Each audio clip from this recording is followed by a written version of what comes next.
Bismillahirrahmanirrahim. Assalamualaikum warahmatullahi wabarakatuh. Waalaikumsalam warahmatullahi wabarakatuh. Oke, sebelum pelajaran dimulai, silakan kelas untuk menyiapkan dulu. Silakan. Untuk mengawali kegiatan, berdoa mulai. Doa selesai. Oke, saya akan absen dulu. Kiranya pagi hari ini saudari Anggun Punya, Ardelia, Cantika, Cinta Sabila Ananda, Tia ini, Wiji Gilang Saputri, Zahro Diva Pramesti. Kiranya luar biasa hari ini meeting. Baik, seperti biasa untuk pembelajaran kita membiasakan melakukan melafalkan Asmaul Husna. Silakan dibuka. Nabi Habibina, ya Allah ya Rabbana, anta maksuduna, ridhoka madlubuna, dunyana wa urona, ya Rahmanu ya Rahim, ya Maliku ya Kudus, ya Salamu ya Mu'min, ya Muhaimin, Maliku ya Bari, ya Musawwir ya Ghafar, ya Qaharu ya Wahhab, ya Razzaqu ya Fattah, ya Alimu ya Khabir, ya Basitu ya Khafif, ya Rafi'u ya Mu'is, ya Baru ya Tawwabu, ya Muntaqimu ya Afu, ya Ra'ufu ya Malik, Malikal Mulki dal Jalali wal Ikram, ya Musitu ya Jamil, ya Ghaniyu ya Muni, ya Mani'u ya Zuru, ya Nafi'u ya Nuru. Sebelum saya menjelaskan panjang lebar, saya akan menayangkan sebuah video pembelajaran bagaimana tata cara di dalam menyolatkan jenazah. Kalian cermati baik-baik tayangan video berikut. Nanti kalau ada yang kurang jelas, kita diskusikan. Jelas ya? Oke, kalian cermati video tayangan berikut dengan baik. Tata cara sholat jenazah. Jika mayit laki-laki, posisi imam di arah kepala mayit. Sedangkan untuk mayit perempuan, imam berdiri di arah pusat atau tangan mayit. Dalam sholat jenazah, sebagian ada yang mengangkat tangan di setiap takbir, dan sebagian lainnya ada yang mengangkat tangan hanya pada takbir pertama saja.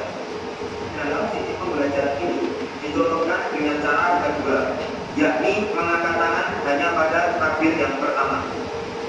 Cara mengerjakan sholat jenazah. Niat.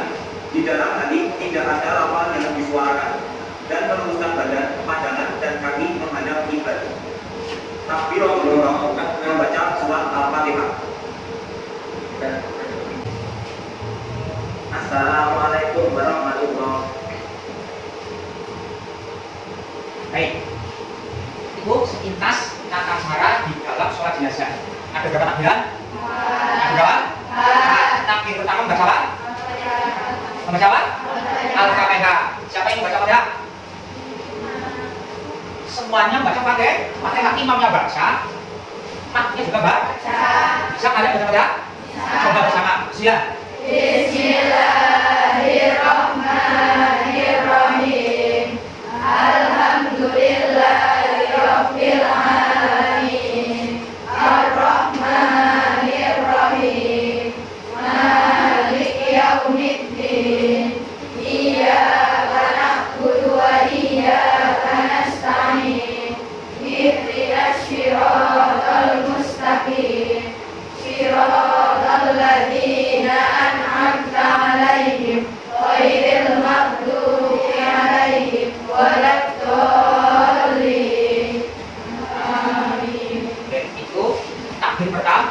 Tadi sebelum takbir apa dulu? Niat. Coba Mbak Syawa buka halaman 39. Niatnya coba dibaca itu yang keras. Bismillah.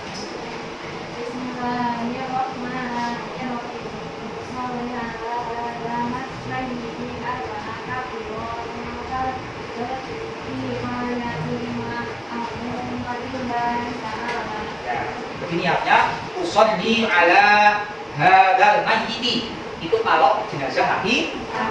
Kalau jenazah perempuan hadhil mayyitati. Sama. Hadhil mayyitati. Kesannya sama. Arba'ata takbiratin fardhul kifayati makmuman lillahi ta'ala. Itu lafaz niat sholat jenazah. Coba Mbak ulangi lagi lafaz sholat jenazah niatnya.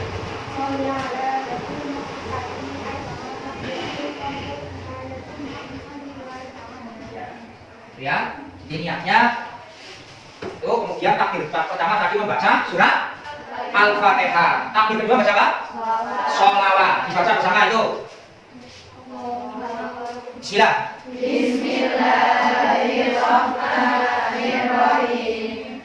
Allahumma sholli ala wa ala ali Muhammad. Itu adalah bacaan sholawat yang paling pendek. Tapi yang di video belajaran itu sholatnya kan ada nama sholat ala sayyidina Ibrahim ila akhirih seterusnya. Ini cukup bahasa seperti ini sah boleh. Boleh ya? Allahumma sholli ala Muhammad wa ala ali sayyidina Muhammad. Coba jangan lihat teks. Bismillah. Bismillahirrahmanirrahim. Allahumma sholli ala sayyidina Muhammad wa ala ali sayyidina Muhammad. Itu takbir kedua. Kemudian takbir yang ketiga membaca doa untuk jenazah. Coba dicermati di halaman 39 itu. Takbir ketiga membaca doa untuk jenazah. Doanya bagaimana? Itu sudah ada contohnya. Itu ada ha, ada bu. Itu bedanya apa? Bedanya apa coba? Yang keras Mbak. Coba Syarul. Hu untuk laki, sedangkan ha untuk perempuan. Coba sekarang lakukan bersama yang untuk laki-laki. Bismillah. Bismillahirrahmanirrahim. Allahumma firlahu warhamhu wa'afihi wa'fu anhu. Pendek ya? Pendek apa ya? Sholat jenazah itu singkat, padat, jelas. Tidak ada ruku, tidak ada sujud. Jadi kenapa kalau orang sholat jenazah itu kok nggak ada jaraknya kalau banyak itu? Karena tidak ada sujud, tidak ada ruku. Cuma takbir 4 kali. Kemudian yang terakhir adalah membaca doa kembali. Doa yang terakhir. Di takbir yang keempat. Coba dibaca bersama lagi. Bismillah. Bismillahirrahmanirrahim. Allahumma la tahrimna ajrahu wa la taftinna ba'dahu waghfir lana wa lahu. Allahumma la tahrimna ajrahu wa la taftinna ba'dahu waghfir lana wa lahu. Itu tata cara di dalam sholat jenazah. Ya, jadi cukup singkat. Coba saya tanya ke kalian, di antara sekian banyak anak, adakah yang sudah pernah ikut sholat jenazah? Ada belum? Ada belum? Belum. Mbak Tiara sudah pernah? Sudah. Siapa yang sudah nih? Saya. Ibu kamu.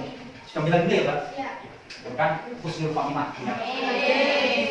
Ya, ada yang pernah ikut sholat jenazah. Ya. Boleh ya.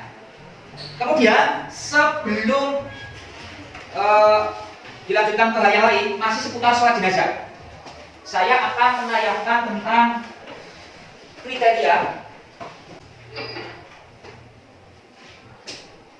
Nah, coba dicermati. Ini adalah sebuah penjelasan tentang syarat atau cara mensalatkan jenazah.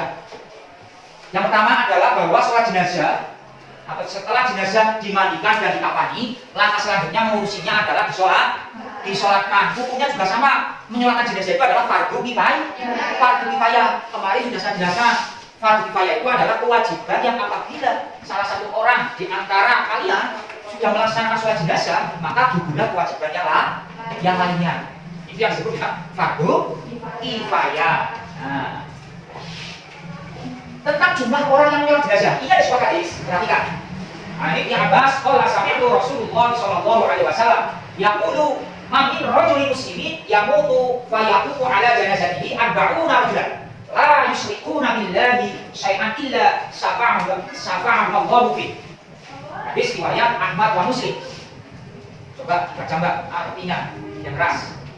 Dari Ibnu Abbas, katanya aku mendengar Rasulullah SAW bersabda, orang Islam yang mati kalau jenazahnya disolatkan oleh 40 orang muslim yang tidak musyrik, maka Allah menerima syafaat mereka terhadap jenazah tersebut. Ya, sebuah hadis menjelaskan apabila ada orang meninggal dunia disolatkan minimal oleh 40 orang, itu insya Allah jenazah itu meninggal membawa kebaikan atau meninggal dalam keadaan husnul khotimah. Itu minimal. Bukan berarti yang kurang dari 40 itu tidak husnul khotimah, tapi hadis menjelaskan arba'una rajulan, 40 orang. 40 orang. Banyak. Itu hadis menjelaskan. Kemudian syarat-syarat sahnya sholat jenazah. Ya, apa saja? Nah, yang pertama seorang yang menyolatkan syaratnya orang Islam suci dari hadas besar dan kecil, suci badan, pakaian, tempat dari najis, menutup aurat dan menghadap kiblat. Jelas, orang yang mau sholat jenazah harus suci, bersih pakaian, tempatnya, kemudian menghadap kiblat. Yang kedua, sholat jenazah dilakukan setelah jenazah dimandikan dan dikafani. Jadi tidak boleh membolak-balikan mengurus jenazah itu tidak boleh. Belum dimandikan sudah dikafani, belum disolatkan mau dikuburkan. Itu tidak boleh. Ada urutannya, dimandikan dulu, kemudian dikafani, kemudian disolatkan, kemudian yang terakhir adalah dikuburkan. Letak mayat atau letak jenazah di sebelah kiblat orang yang menyolatkan, terkecuali kalau sholat jenazah dilakukan di atas kubur atau gaib. Posisinya di depan kita, di depan orang yang menyolatkan, jadi sebelah depannya itu tidak kecil. Paham ya? Kecuali kalau sholat jenazah atau sholat gaib tidak di jenazahnya. Tidak ada jenazahnya, kecuali. Kemudian, nah ini tadi sudah ya. Rukun sholat jenazah tadi, membaca takbir, niat, membaca doa, pertama surat Al-Fatihah, yang kedua membaca sholawat, takbir ketiga membaca doa jenazah, takbir yang keempat membaca doa untuk jenazah. Kemudian berdiri jika mampu. Apakah boleh Pak? Sholat jenazah dengan cara duduk? Boleh. Kalau memang tidak kuat untuk berdiri. Boleh dengan cara duduk, ya. Mengucapkan salam. Tadi sudah mengucapkan salam. Nah ini sedikit penjelasan. Kemudian di dalam buku kamu, coba lihat di halaman 39. Untuk bisa disolatkan keadaan si mayat haruslah suci. Nah, pasti sudah dimandikan, baik badan, bukan maupun kafannya sudah dimandikan dan dikafani. Makanya tadi tidak boleh memandikan jenazah itu.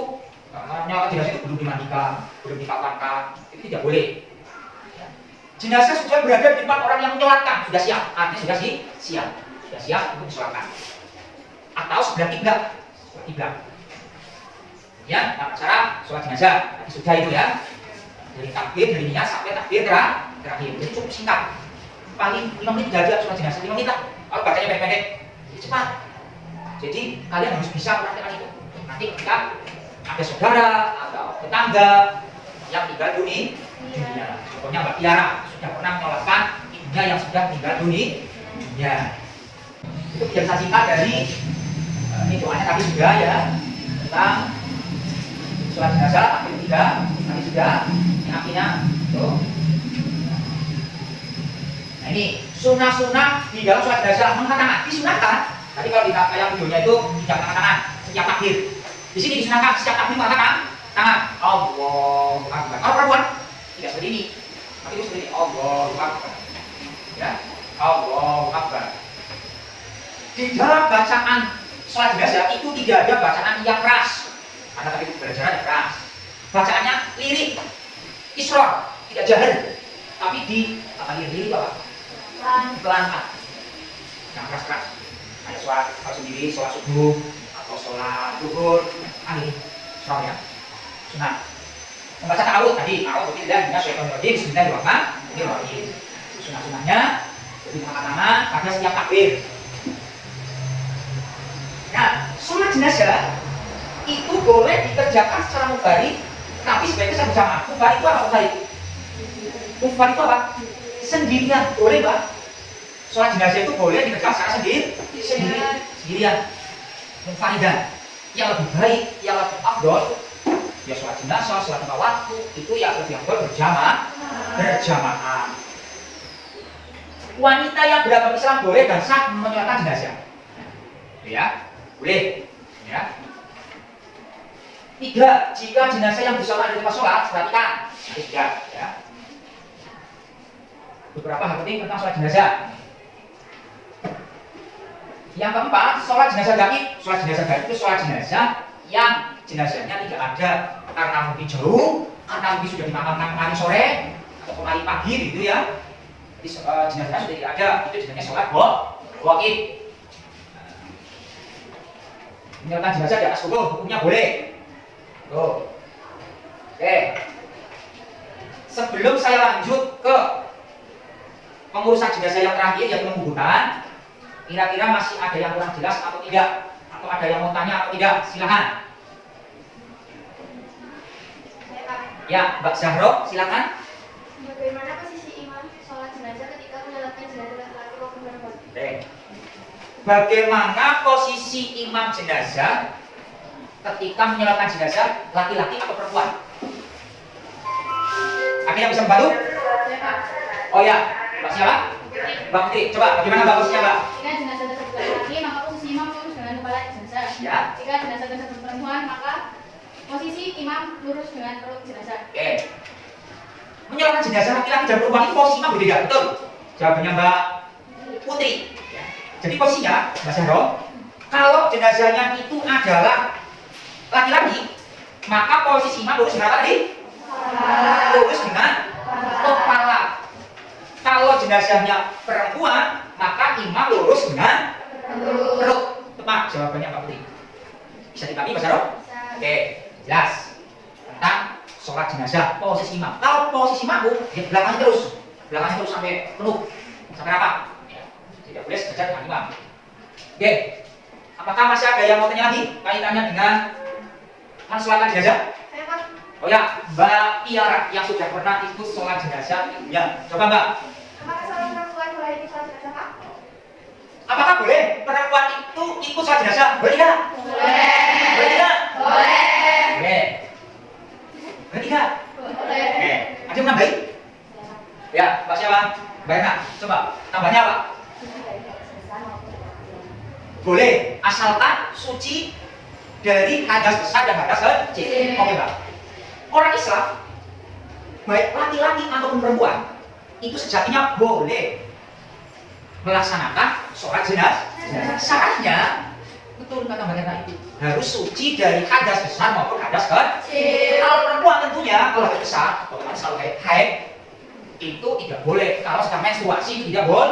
Tidak boleh itu. Ikut mandi pun tidak boleh. Bahkan ada sebuah riwayat, ikut ke makam pun tidak boleh. Perempuan yang sedang menstruasi tidak boleh ikut masuk ke pemakaman, karena pemakaman sungguhnya adalah tempat yang suci. Padahal keadaan kamu sedang najis. Oke, paham ya Mbak? Ya, boleh Mbak, boleh sekali. Asalkan dalam keadaan suci, terbebas dari hadas besar maupun hadas kecil. Oke. Masih ada yang perlu ditanyakan untuk menyolatkan jenazah? Ya, Mbak Prihatini. Saya pernah melihat ibu saya ketika jenazah mau dikuburkan itu tidak tarik berat dari kantong uang itu bagaimana menurut Islam Pak? Oh, itu terkait dengan menguburkan jenazah ya? Berarti itu nanti materinya terkait dengan menguburkan jenazah. Itu nanti saya jelaskan dulu, ya. Kita jelaskan dulu. Untuk menyolatkan jenazah sudah jelas? Bisa dibagi? Oke, saya tunggu praktek kalian di masyarakat besok.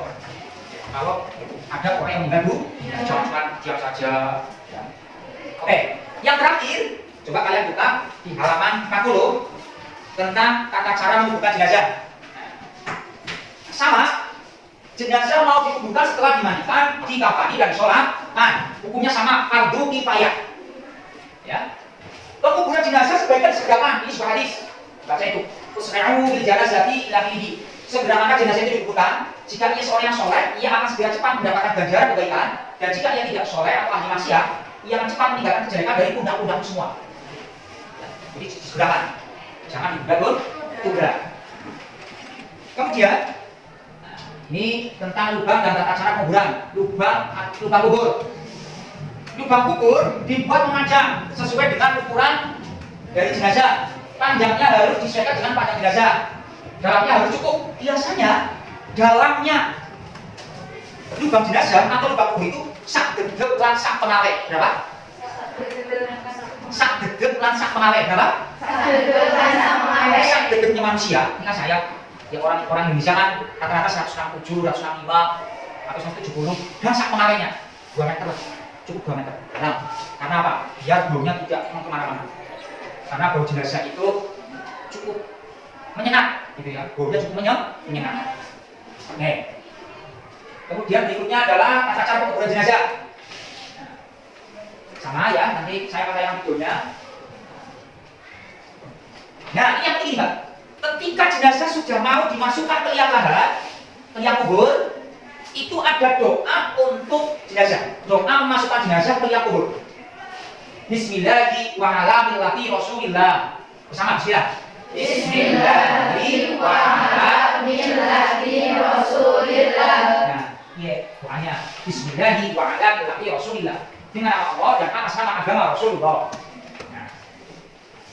Kemudian ini ada hal-hal sunnah di dalam menguburkan. Jika jenazah perempuan dinaungi dengan kain. Sekarang kan di kampung kita itu sudah ada kain hijau itu ya. Bukan kayak ini biasanya. Bukan hijau. Sekarang hampir semuanya sudah punya. Meninggikan kubur sebenarnya agak ditinggikan, dikerahkan dengan tanah. Ditinggikan, gudukan gitu ya. Ada gudukan. Menandai kubur dengan batu atau kayu. Ditandai. Biasanya di pemakaman itu ada pohon apa? Pohon kamboja. Kenapa pohon kamboja Mbak? Karena pohon kamboja itu pohon yang paling gampang dan digunakan kulit. Baik itu tempatnya kering maupun basah. Atau mungkin sekarang kan zamannya sudah agak maju, patok dari itu yang pesen itu sudah ada, namanya sekalian juga sudah ada, ya bisa bertahun-tahun tidak patah kuat. Ya, biasanya seperti itu praktis untuk tanda bahwa saudara saya, ibu saya, atau orang tua saya ini makamnya di sini, namanya ini lahirnya tanggal sekian, wafatnya tanggal sekian. Kalau di mana seperti itu ya, pasti ada untuk tanda itu. Kalau di Arab sana, kalau kamu lihat kubur sana itu hanya batu nisan saja, batu satu. Ada prasasti gitu ya, batu nisan, ada tulisannya siapa. Kalau di kita itu sudah masih pakai patok-patok kayak gitu. Kemudian menaruh kerikil dan sepuluh dengan lompat basah, sunah saja. Ya. Tujuannya apa? Biar kerikil itu biar kuat. Ada penguat, biasanya kan tanahnya kan lembek. Kalau ada kerikilnya satu ketika itu kan bisa kuat. Tanahnya lembek.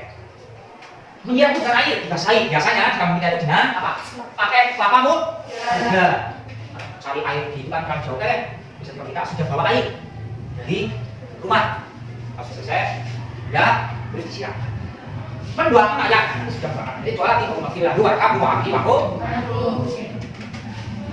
Coba pemakaman, cara mandikan sekali sudah. Sekarang saya akan tayangkan tata cara menguburkan jenazah. Kalian cermati. Menguburkan jenazah.